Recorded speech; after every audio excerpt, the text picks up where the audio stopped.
미국의 보스턴에 켄모어 스퀘어라고 하는 동네가 있습니다. 여기에 켄모어라고 하는 회사가 하나가 있는데, 이 회사는 미싱, 재봉틀 만드는 회사입니다. 근데 이 회사가 장사가 잘 돼서 점차적으로 번성하면서 냉장고도 만들고 세탁기도 만들고 여러 가지 가전제품을 만들면서 기업이 성장을 했습니다. 이 기업이 더 성장하는 과정에서 사장이 직원들을 격려 차원에서 제일 실적이 좋은 사람 시상을 좀 했는데 3년 연속 한 사원이 계속 우승을 했습니다. 그래서 사장이 그 사람을 불러서 질문을 했습니다. 비결이 뭐냐? 어떻게 했길래 이렇게 3년 연속 우승을 했냐? 그랬더니 그 직원 대답하는 말이 저는 뭐 별 방법은 없고요. 물건을 팔기 위해서 집을 방문했을 때 초인종을 누르기 전에 잠시 멈추고 한 가지 생각을 합니다. 무슨 생각을 하냐? 제가 결혼식 올리기 직전에 생각을 합니다. 결혼식 올리기 직전에 생각을 하면 기분이 어떨까요? 제가 설명하지 않아도 우리 성도님들이 결혼식 직전의 모습을 생각해 보면 아마 충분히 전달이 될 거라 이렇게 생각이 됩니다. 기분이 굉장히 좋겠죠. 그러면 그 얼굴이 어떻게 될까요? 환하게 웃게 되겠죠. 그때 띵동 하고 사람을 보게 되는 거죠. 그 나온 사람이 그의 얼굴을 볼 때 어떤 마음을 갖겠습니까? 참 편안하고 안정된 마음을 갖겠죠. 그리고 대화를 하면 대화가 잘 되고, 그러다 보니까 판매 성적이 좋았습니다 하고 답변하는 거죠. 이걸 보면 사람이 편안하게 웃고 산다는 것이 얼마나 좋은 것인가 하는 것을 알 수가 있습니다. 웃음은 하나님께서 사람에게 주신 유일한 선물이라고 합니다. 다른 동물들에게는 웃음이라고 하는 것이 없는 것 같아요. 그러고 보니까 사람이 웃다 보면 이 폐활량이 커집니다. 웃으면서 들이쉬는 숨이 커지고 내쉬는 숨이 커지니까 자연적으로 이 건강이 되겠죠. 좋은 산소가 충분하게 들어오니까. 그래서 웃을 때에 건강도 회복이 된다 하는 거죠. 사람이 웃으면서 산다는 것은 참 좋은 겁니다. 프랑스의 의사들이 약을 처방할 때 이런 걸 썼다고 그래요. 첫째, 웃음약을 먹어라. 웃으면 몸도 빨리 낫게 된다 하는 거죠. 어려운 때일수록 웃음을 잊어버리면 안 됩니다. 웃음을 잃어버리면 안 되죠. 지금 코로나19로 인해서 다 힘들어하고 있습니다. 이때 웃음을 잃지 말고 웃음을 회복할 수 있기를 바랍니다. 그런데 이때 잘못 웃으면 욕 많이 먹습니다. 왜냐하면 이 시국에 웃음이 나오냐? 그러다 보면 참 욕도 많이 먹습니다. 제가 2주 전인가 동영상을 찍어서 구역장들에게 보냈어요. 이 코로나19 잘 극복합시다 하고 보내면서 웃으면서 동영상을 찍었어요. 그때 누가 그러더라고, 오해받을 수 있어요. 지금 코로나19 때문에 심각한 표정으로 얘기를 해야지 웃으면서 얘기하면 오해받을 수 있어요 그러더라고. 듣고 보니까 그 말도 또 일리는 있더라고요. 그런데 이러한 때일수록 웃음을 간직한다면 잘 극복할 수 있으리라 확신합니다. 웃음은 하나님께서 인간에게 주신 최고의 선물이라 하는 겁니다. 오늘 본문 말씀을 보면 아브라함과 사라가 웃는 모습이 나옵니다. 이 웃음은 단순히 그냥 웃는 것이 아니라 만족해 하면서 속에서부터 우러나오는 진정한 웃음입니다. 탁월한 웃음이고요. 그 어느 것과 비교할 수 없는 기쁨이 담겨 있는 웃음입니다. 이 웃음을 웃으면서 아이를 낳고 웃으면서 이름도 이삭이라 지었는데 그 이삭이라고 하는 이름의 뜻이 웃음이라는 뜻입니다. 그러고 보니 아브라함과 사라가 웃었던 웃음이 어떤 것인가 하는 것을 볼 수가 있습니다. 오늘 말씀을 보면은 사라가 아이를 낳고 뭐라고 말했냐면 하나님이 나를 웃게 하시니, 하나님이 나를 웃겼다 이겁니다. 좀 단어가 하나님께 경망스러운 단어가 될까봐 좀 조심이 됩니다만은 설교 제목을 우리를 웃기시는 하나님 하고 보니까 뭐 하나님이 개그맨이냐 우리 웃기게, 그런 뜻은 아니고 하나님이 우리를 웃게 하셨다, 결국에 우리가 웃었다, 그런 뜻에서 조금 성경 본문 말씀을 빨리 마음속에 좀 받아들여라 하는 뜻에서 우리를 웃기시는 하나님 하고 말씀의 제목을 잡았어요. 하나님을 경건하게 표현해야 되는데 하나님을 망령되이 표현하는 말은 아니다 하는 것을 먼저 말씀을 드리고, 하나님께서 우리를 웃게 하지 아니하시면 우리가 어찌 웃을 수 있겠느냐 하는 겁니다. 여러 가지 웃음을 웃는 중에 그냥 웃는 웃음이 있지만 지금 아브라함과 사라가 웃는 웃음은 정말 하나님이 주시는 탁월한 효과가 있는 진정한 웃음이었다 하는 겁니다. 여러 가지 웃음 중에 생명을 낳고 새로운 생명을 낳고 그 생명을 보면서 갖는 웃음, 이 웃음은 정말 그 무엇과 비교할 수 없는 귀한 웃음이 됩니다. 폴 브랜드라고 하는 사람이 오묘한 육체라고 하는 책을 썼는데, 이 아이를 낳고 보면 새 생명이잖아요. 이 새 생명을 보면서 느끼는 것, 새 생명을 잉태하고 탄생하는 것은 감탄부호, 이 느낌표 있죠, 느낌표. 감탄부호로 계속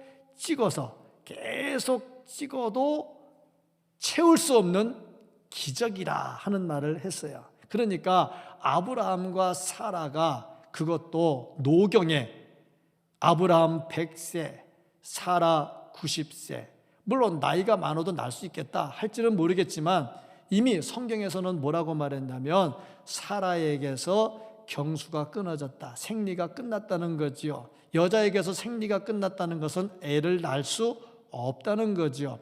이런 중에 애를 낳았다 하는 것은 이루 말할 수 없는 기적이고, 이것을 보는 기쁨은 이루 말할 수가 없지요. 하나님께서 아브라함의 가정에, 사라에게 웃음을 주셨습니다. 자, 이 말씀을 묵상을 하면서, 그러면 하나님께서 아브라함과 이삭에게 주신 웃음은 도대체 어떤 웃음이냐?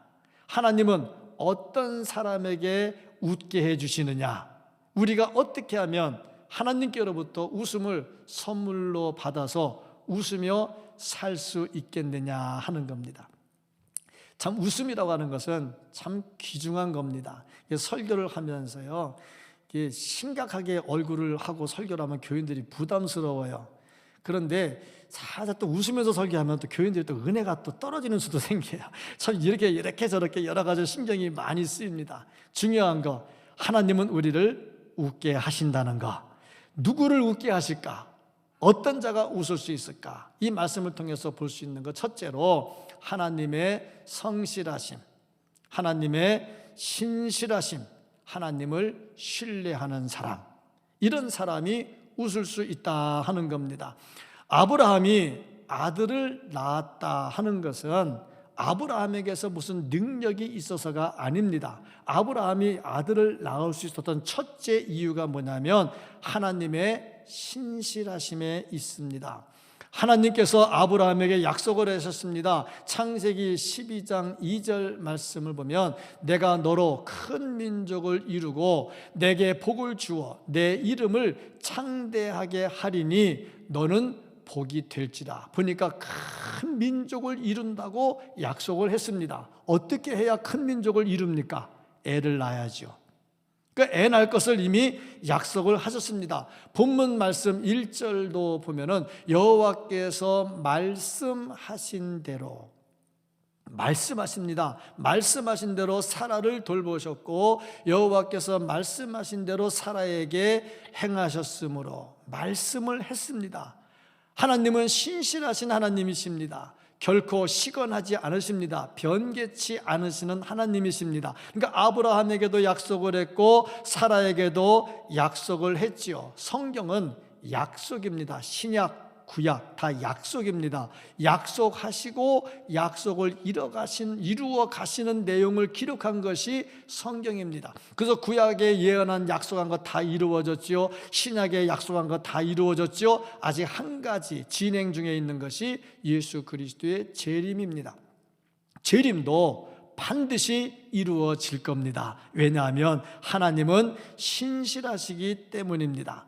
또 두 번째로 아브라함이 아들을 낳을 수 있었던 것은 하나님의 전능하심 때문입니다. 사람이 아무리 신실해도요, 능력이 없으면 약속을 못 지킬 수가 있습니다. 내가 아무리 해주고 싶어도 안 되는 걸 어떻게 합니까? 그런데 하나님은 어떠냐? 능력이 있으십니다. 창세기 28장 3절 말씀을 보면 전능하신 하나님은 전능하신 분입니다.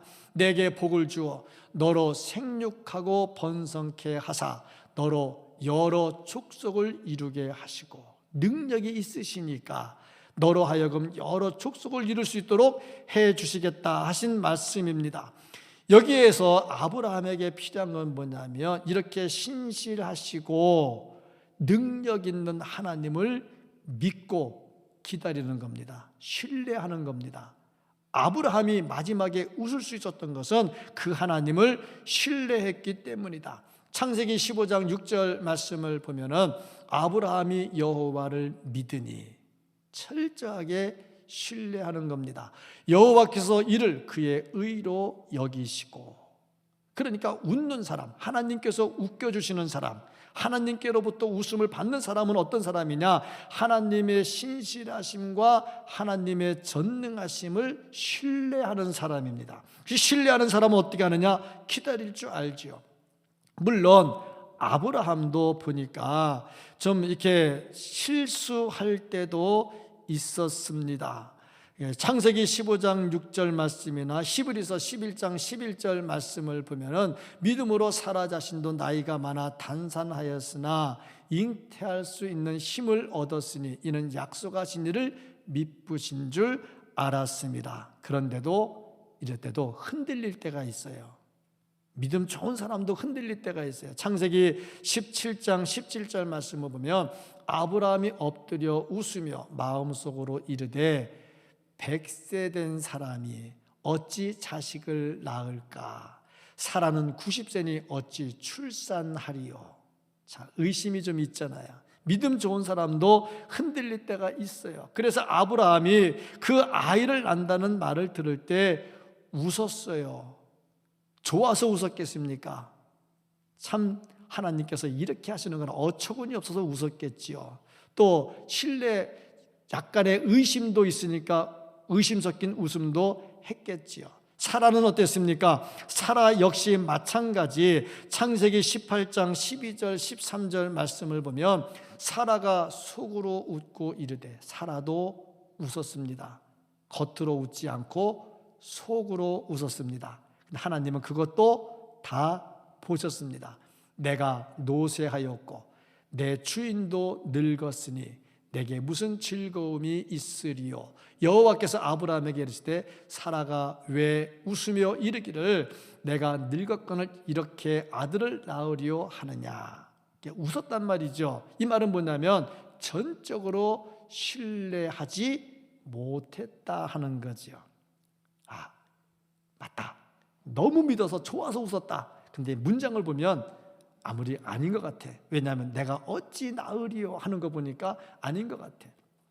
그러니까 웃기는 웃었는데 그 웃음이 약간의 회의에 찬 웃음이었다. 그런데 중요한 것은 하나님께서 그럼에도 불구하고 그들을 믿음이 있다고 인정을 해주신 겁니다. 히브리서 11장을 보면은 분명히 두 사람을 믿음의 사람으로 말을 하고 있습니다. 그런데 중요한 것, 그들이 흔들렸지만 결국에는 믿었다는 것, 그리고 하나님께서 약속하신 것을 신실하게 주셨는데 언제 주셨냐면 아브라함과 사라가 원하는 때가 아니라 하나님께서 정하신 때에 주셨다 하는 겁니다. 2절 말씀을 보면요, 사라가 임신하고 하나님이 말씀하신 시기가 되어, 요겁니다. 25년 전에 약속했거든요. 25년 동안 기다렸어요. 근데 안 줬거든요. 근데 언제 줬느냐? 하나님이 말씀하신 시기가 되어 노년에 아브라함에게 아들을 낳으니. 이게 참 중요한 겁니다. 사람 편에서는 답답하지요. 지금인데 왜 지금 안 주고? 답답하지요. 여기서 이제 필요한 게 뭐냐면 신뢰가 있으면 기다린다 하는 겁니다. 신뢰가 있으면 기다려요. 그런데 신뢰가 없으면 절대 못 기다립니다. 딴짓을 하지요. 아브라함도 역시 기다리다가 실패를 했습니다. 그래서 어떻게 했느냐? 인간적인 방법을 썼지요. 인간적인 방법을 써서 이스마엘을 낳았습니다. 이스마엘 낳고 좋아했지요. 아들이라고 웃었지요. 근데 그 웃음이 진정한 웃음이냐? 아니지요. 왜냐? 이스마엘 낳음으로 인해서 지금까지 2020년까지 이 중동의 문제가 해결이 안 되잖아요. 그러니까 잠시 인간적 방법으로 웃으면 웃을 수는 있어요.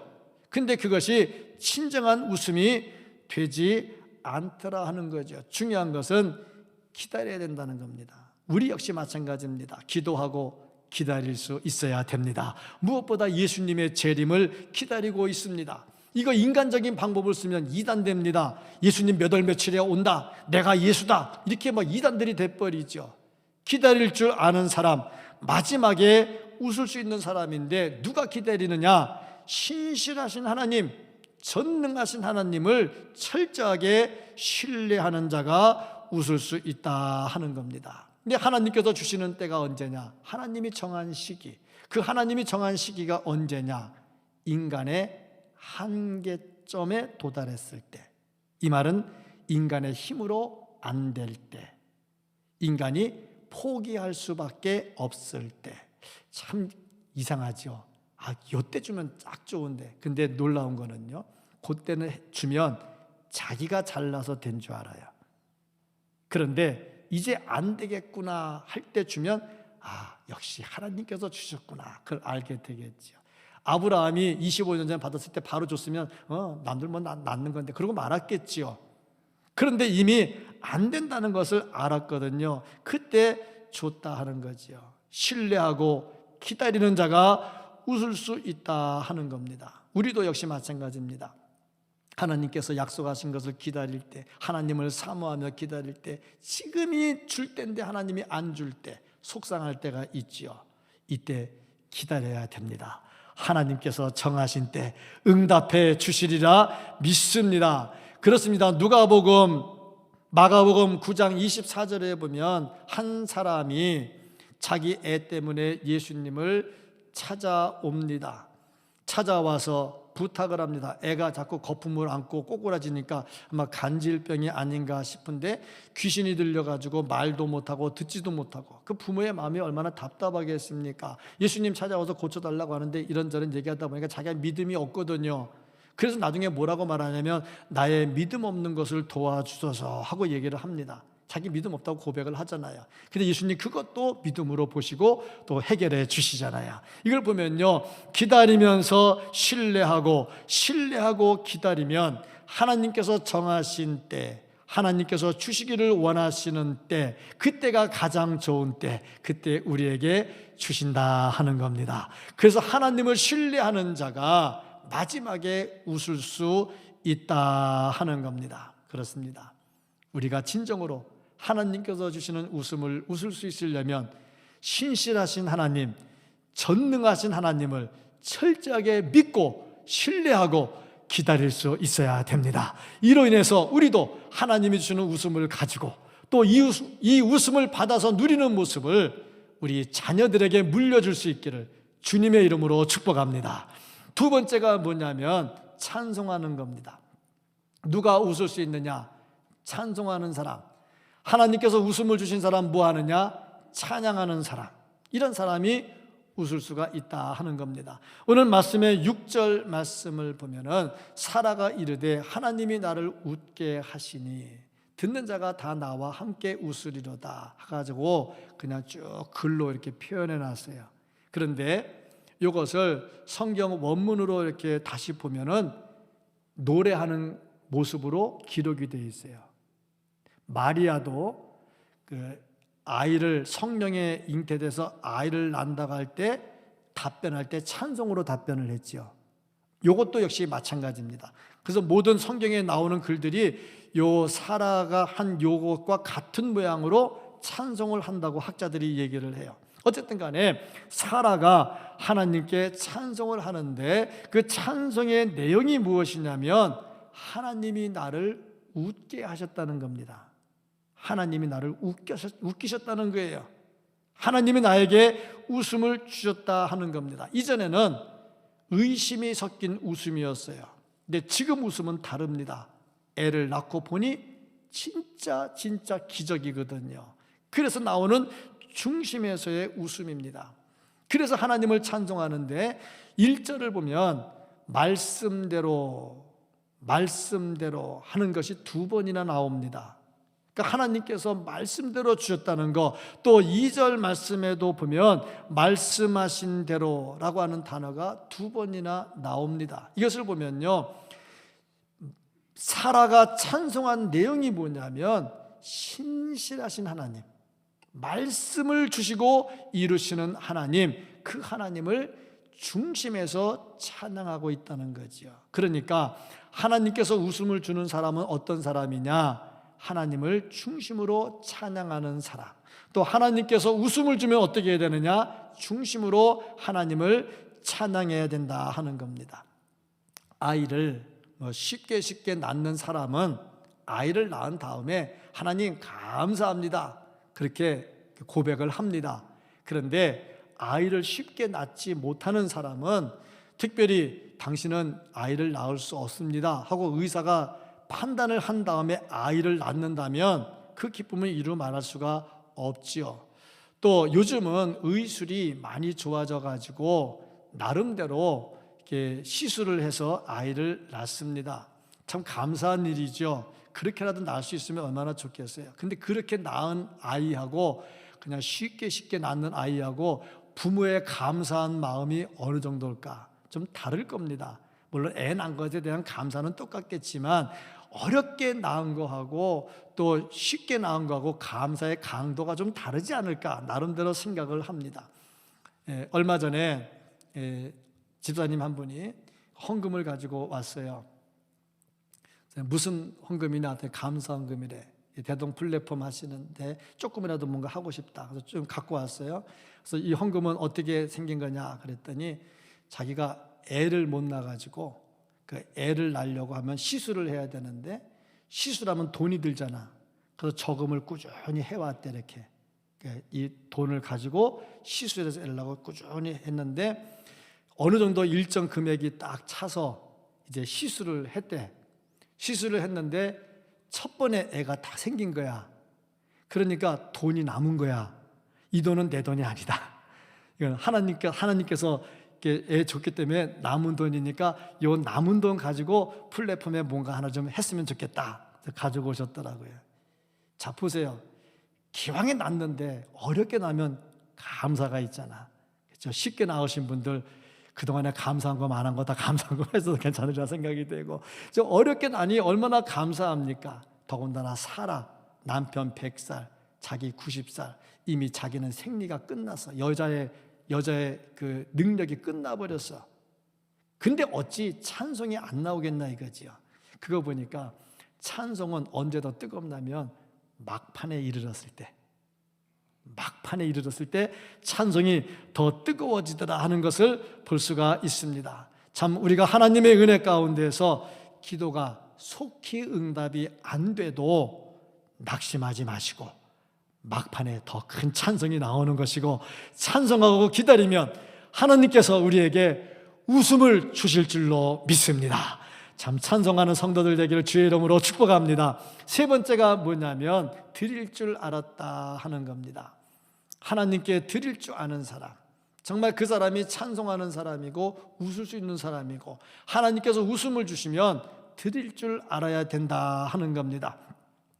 아브라함이 아이를 낳은 후에, 이삭을 낳은 후에 이삭을 하나님께 드렸습니다. 4절 말씀을 보면은 그 아들 이삭이 난 지 8일 만에 그가 하나님이 명령하신 대로 할례를 행하였더라. 할례 얘기가 나옵니다. 할례가 뭐냐?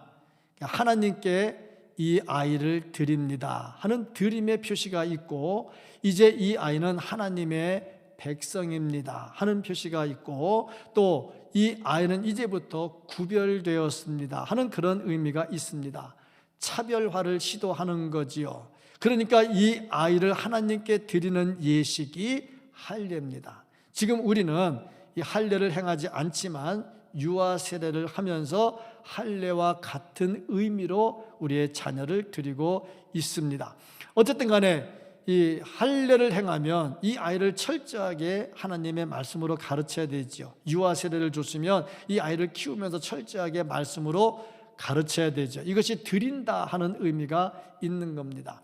그런데 유아 세례를 주려면 조건이 뭐냐면 부모 중에 한 사람이라도 세례를 받아야 됩니다. 무슨 말이냐면 부모가 먼저 드려져야 자식을 드릴 수 있다는 거지요. 그러니까 아브라함도 이삭을 할례할 때 이미 자기가 할례를 받지요. 먼저 할례를 받았지요. 그러니까 할례를 받다 보니 할례 받을 때 고통이 무엇인가를 알 수가 있어요. 창세기 34장에도 보면 야곱의 딸 디나가 강간당한 다음에 이렇게 뭐 스토리가 적게 되면서 그럼 우리 같이 살자 그래가지고, 그러면 같이 살려면 니네 할례 받으라. 그래서 할례를 받았거든요. 할례 받고 3일 만에 시므온이 가가지고 그 레위와 시므온이 가가지고 완전히 다 죽여버렸잖아. 왜냐하면 아파서 고통을 당하니까 꼼짝을 못해, 전쟁을 못하거든. 그러니까 다 죽여버렸거든요. 이게 할례입니다. 그만큼 힘들고 아프다는 거죠. 근데 8일 만에 이 아이를 할례를 행할 때 그 마음이, 아버지의 마음이 어땠겠느냐. 뭐 지금은 칼이 좋아가지고 금방 잘라버리면 되지만 예전에 그것도 없을 때 돌멩이 깨트려가지고 날카로운 돌 이렇게 갈아가지고 그 돌멩이로 잘랐으니 얼마나 아프겠습니까? 그 아픔을 보면서 이 아이를 하나님께 드리는 거죠. 자기가 먼저 드려지고 아이를 또 하나님께 드립니다. 내 자신을 드리고 하나님께 자식을 드리는 거죠. 이걸 보니까 누가 찬송하고 웃을 수 있느냐? 하나님이 누구에게 웃음을 주느냐? 하나님께서 웃음을 준 사람은 어떻게 해야 되느냐? 드리기를 힘써야 된다. 그것도 먼저 자신이 본을 보여야 된다 하는 겁니다. 아이와 같이 길을 걸어갈 때 좀 좋은 길, 평평한 길은 혼자 가라고 좀 내버려 두지요. 그러다가 돌멩이가 있거나 길이 안 좋으면 일로 와, 손 잡지요. 그러다가 혹시라도 진흙탕이 있고 물이 있으면 잡아 끌어가지고 가지요. 아버지가 그렇게 하는 이유는 애를 보호하겠다는 겁니다. 조건, 아버지가 물에 빠지면 안 돼. 아버지가 물에 빠지면 어떻게 돼? 애도 같이 빠져. 그런 의미에서 자신을 먼저 드렸다 하는 것은 무엇을 말하냐면 자기가 그만큼 하나님 앞에 구별된 삶을 산다는 거죠. 누가 웃을 수 있느냐? 자신을 구별해서 하나님께 드리는 겁니다. 우리가 무엇을 드립니까? 우리가 드리는 건 많지요. 물질을 드립니다. 물질이 다 하나님의 것이라고 하는 것을 고백하는 게 뭡니까? 11조잖아요. 11조를 드립니다. 참 보니까 하나님께 정성으로 11조를 구별해 드려요. 쉬운 거는 아닙니다. 왜냐하면 금액이 작지 않거든요. 이것을 드린다는 것은 믿음이 없이는 잘 안 되는 부분입니다. 11조를 드리죠. 본을 보여야죠. 시간을 드립니다. 시간을 드리는 게 뭡니까? 주일 성수잖아요. 주의를 온전하게 잘 지키는 겁니다. 온전히 주의를 지키는 모습을 자녀들에게 보여줘야 되겠죠. 또 이렇게 코로나19로 인해서 예배에 여러 가지 제약된 게 있습니다. 나오고 싶어도 또 혹이라도 나로 인해서 다른 사람이 폐가 될까 봐, 혹이라도 하나 확진자 나오면 교회 폐쇄를 해버려야 되니까 조심스럽게 못 나오시는 분도 계세요. 이분들이 믿음이 없어 못 나오는 게 아니라 정말 서로를 위해서 조심스럽게 못 나오는 분이 계셔. 그래도 생방송으로 예배 참석하시는 분들은 그래도 좀 괜찮은 분들이야. 왜냐하면 인터넷을 할 줄 알잖아. 근데 제가 전화를 해보고 보니까 나이 드신 분들 컴퓨터도 안 되고 핸드폰도 안 되고 이런 분들은 참 힘들어 하시더라고. 전화가 와서 막 울먹하면서 전화하는 거예요. 목사님 교회 가고 싶어요. 교회 가도 돼요? 속상해 미치겠는 거야. 왜냐하면 오세요 그러고 보니 또 혹이라도 또 노인 양반 오셨다가 뭐 하나 또 잘못 걸리면 어떻게 될까, 뭐 두려운 마음이 생기기도 하고 마음이 많이 아파요. 어제 신문을 봤더니 신방도 드라이브 스루를 한다고 그러대. 차 타고 가가지고, 목사가 차 타고 가가지고 집에 안 들어가고 바깥에 나가라 그래가지고 차 문 열고 같이 잘 있죠? 그리고 기도해주고 오는 게 드라이브 스루 신방이라고 하더라고. 이거 보니까 참 여러 가지 교회들도 아프니까 서로 잘 하고 있어요. 또 생방송 예배를 드리는데 보니까 어린 아이들이 힘들어한다고 그러더라고요. 같이 일로 와 예배 드리자고 딱 모아놨는데 이거 뭐 1시간 반 하다 보니 애가 시간도 길 뿐더러 목사 설교가 너무 어려워. 그러니까 듣기도 좀 그래. 왔다 갔다 하고 막 부산스럽기도 하고 막 여러 가지가 있다는 얘기죠. 이런 와중에도 온전하게 예배 드리는 모습을 먼저 보여주는 거죠. 이것이 드리는 모습입니다. 하나님께 드리는 모습이고, 이런 것을 할 때에 우리의 자녀들이 하나님께 온전하게 드려지는 것이고, 이런 자가 웃을 수 있고, 하나님께서 이런 자들에게 웃음을 주시고, 또 이렇게 하나님께서 웃음을 주시면 이렇게 기꺼이 드릴 수 있어야 된다 하는 겁니다. 이런 은혜가 있기를 주님의 이름으로 축복합니다. 또 한 가지 중요한 것이 뭐냐면, 예수 그리스도의 고난을 생각할 줄 아는 사람, 이런 사람이 진정한 웃음을 웃을 수가 있고, 하나님께서 그런 사람들에게 웃음을 선물로 주신다 하는 겁니다. 아브라함이 이삭을 낳았습니다. 근데 성경학자들은 이삭을 예수님의 모형이라고 말을 합니다. 왜냐하면 낳을 수 없는 중에 낳았잖아요. 예수님은 성령으로 잉태됐잖아요. 낳을 수 없는 중에 낳은 거잖아요. 이삭 아버지 아브라함이 번제로 드리려고 죽이려고 할 때 가만히 순종하잖아요. 십자가에서 순종하신 예수님의 모습, 이걸 보면서 이삭을 예수님의 모형이라 그렇게 말을 합니다. 중요한 것은 하나님께서 아브라함에게 이삭을 주시면서 웃음을 주셨다는 겁니다. 그 하나님은 우리의 하나님입니다. 그래서 우리에게도 이 웃음을 선물로 주십니다.